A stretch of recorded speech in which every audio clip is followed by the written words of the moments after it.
Le patrimoine pour tous, y compris les personnes à besoins spécifiques, c'est l'affiche de la 36e édition des Journées du patrimoine.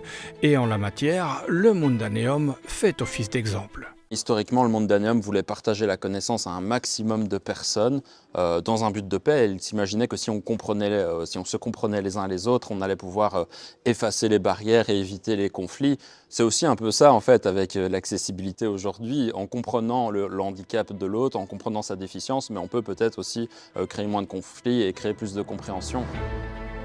Pour passer de l'utopie à la pratique, les responsables du Mondaneum se sont adressés à la SBL Passe Muraille, spécialisée dans la mise en accessibilité des services. Quand on intervient comme bureau d'études, dans un premier temps, ce qu'on va faire, c'est réaliser un audit de l'état des lieux de l'espace dans lequel on va évoluer, c'est-à-dire estimer le niveau d'accessibilité tel qu'il est à un moment J.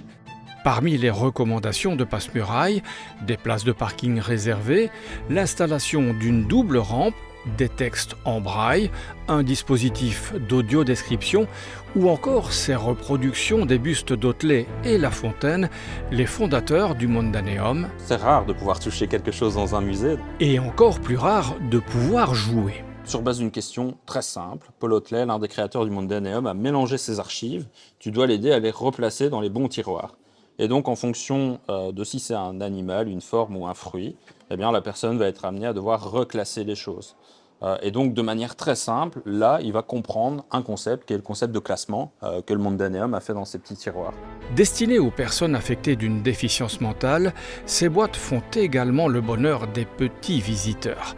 C'est ce qu'on appelle l'accessibilité globale. Quand on fait de l'accessibilité pour des personnes dites en situation de handicap, mais tout le monde en bénéficie. Des personnes âgées, des familles avec des poussettes, des enfants, tout le monde, ou quelqu'un simplement qui a un problème momentané, une jambe dans le plâtre, un bras dans le plâtre.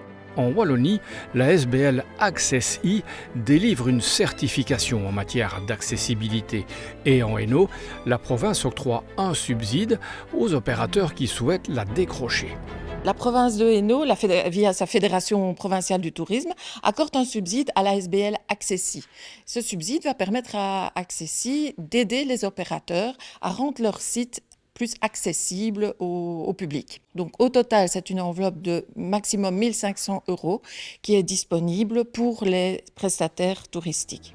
Une manière de contribuer à faire tomber les murailles. En tout cas, il y a des murailles à faire tomber, ça c'est certain. Et la volonté, c'est vraiment de considérer que la personne n'existe pas au travers de son handicap et du besoin que son handicap rend compte, mais elle existe au travers de l'individu qu'elle est en tant qu'être humain. Et je pense que c'est ça l'essentiel comme message qu'il faut porter. Une personne en situation de handicap, elle est avant tout une personne à part entière et non entièrement à part.